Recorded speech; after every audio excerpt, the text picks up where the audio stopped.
Israël prend des dispositions pour une intervention terrestre dans la bande de Gaza. Et Ehud Barak, le ministre de la Défense, a ordonné la mobilisation de nouveaux contingents de réservistes, alors que des chars et des transports de troupes sont déjà massés près de la frontière.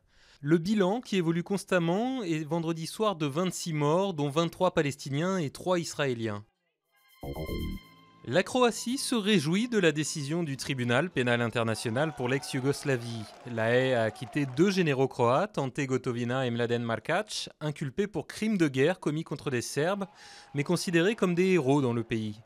En Serbie, le verdict a au contraire été accueilli avec colère. Chloé Rodriguez, l'adolescente de 15 ans, disparue depuis une semaine dans le Gard, a été retrouvée vivante dans le coffre d'une voiture en Allemagne, près de la frontière avec la France, et serait a priori en bonne forme.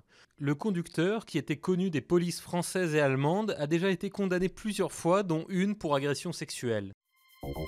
Les médecins cessent leur grève mais n'ont pas dit leur dernier mot. Le principal syndicat à l'origine du mouvement a appelé à la fin de la grève pour ne pas nuire aux patients, mais il a aussitôt prévenu que le mouvement s'amplifierait sous d'autres formes. L'un des patrons du bloc affirme en effet vouloir encore nuire au gouvernement et à sa politique de santé. Top départ au Chili pour la 2e course internationale Solar Atacama au nord du pays.